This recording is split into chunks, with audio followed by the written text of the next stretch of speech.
So for my critical analysis paper, I decided to write about the TV show on Netflix called Making a Murder. This show, I've never seen such a public outcry since the Casey Anthony verdict back in 2011. The amount of emotions I felt in this TV show ranged from animosity to confusion to even sympathy.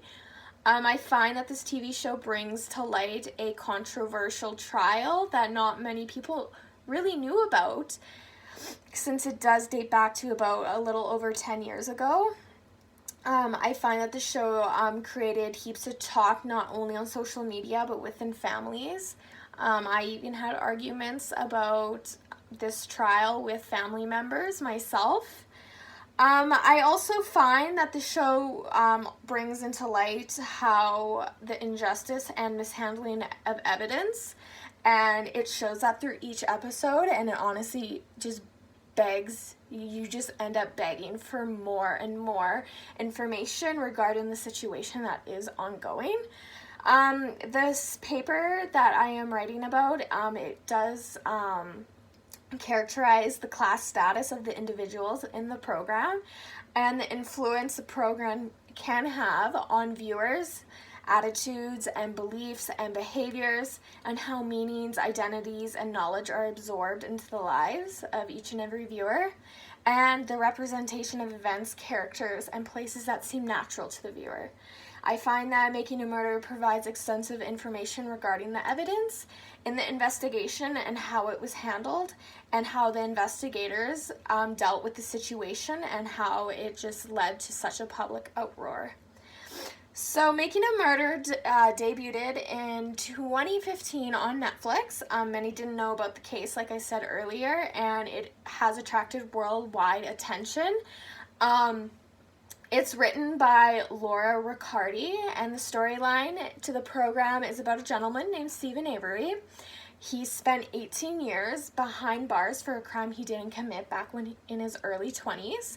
As DNA analysis has evolved over the decades, it caused him to be exonerated because DNA evidence came back and was like, no, you didn't commit this crime. So he is released from jail in about, I think it was 2002, 2003, around there.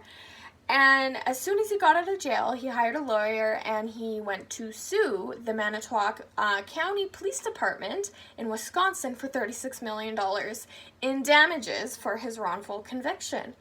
As this was happening, as this lawsuit was going on, he's all of a sudden arrested and charged with the murder of a 25-year-old lady named Teresa Hallback. And as season 1 goes on, it goes into depth over the last 10 years of how the police department handled the evidence and how things were prosecuted into the trial. I found season 2 displays what life is like for Stephen Avery and his family after the conviction, and it brings in a new character, Kathleen Zellner, who is his Stephen's defense attorney, and she is fighting for his innocence and fighting to exonerate him. I find the main points that you take away from this entire documentary is whether or not the police investigation was handled correctly, and whether or not the evidence was handled and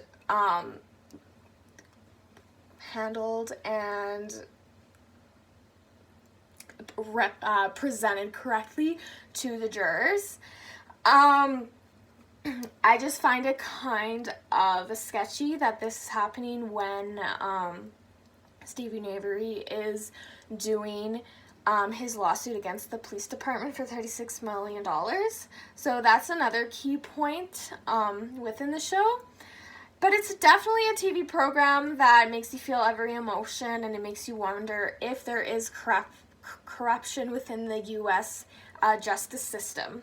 I found the casting for the show contains real people. They're not made up.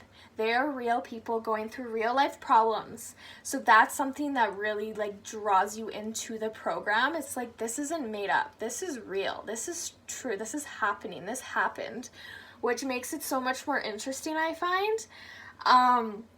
I noticed right away that the Avery family is not well off in the show. They are not even a middle class family, I would say.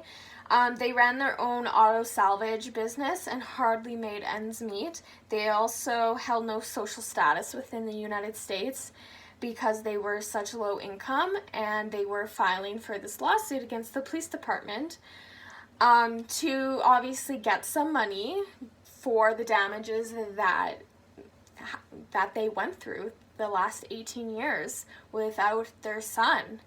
I find maybe that lower income individuals are an easier target for a police department, and it's kind of sad to think about that shouldn't be ignored, that, you know, just because you're a lower income doesn't mean you can treat anybody differently, or, you know, try and pinpoint maybe a murder on somebody just because, you know, they're lower income. They are well known for, you know, being in jail for a sexual assault that didn't happen. But moving on from that, I find true crime is starting to become a huge phenomenon in the television world. While many viewers do decide to tune into these shows for enjoyment, I find that it goes far beyond to show more social values as well. You know, you see police officers that will stop at nothing to see justice served, and they will go on camera and retell deep, dark stories regarding, you know, some of the crimes that they've seen. I find this is a great representation of events that are natural and real. You see events like Stephen Avery being accused for murder. You see the emotions of every individual in the program, and you can feel that through your TV screen that you're watching. These are real people. Like, what if this was you? Like, you can't even imagine what they are going through. The pain. Like, it's just unimaginable. And you see it from the prosecution side and the defense side in the show, which is nice, but I find you see it more from the defense side that is defending Stephen Avery. I find you don't need to be a particular age to enjoy this show or have interest. I find that maybe it ranges between 80 and 60. There's a wide range of people that I know that enjoy this show and talk about it a lot. Due to the fact that it is a crime documentary, you see a lot of different companies and products throughout the show, but I don't think it's to advertise their product or company per se, but it's a program. It's just part of the investigation. They're not trying to sell their items or products. It's just, unfortunately, it's in the show because it has to be in the show because it's part of the investigation. I find that the look at this program is absolutely superb. The events that take place throughout, it takes place throughout Wisconsin.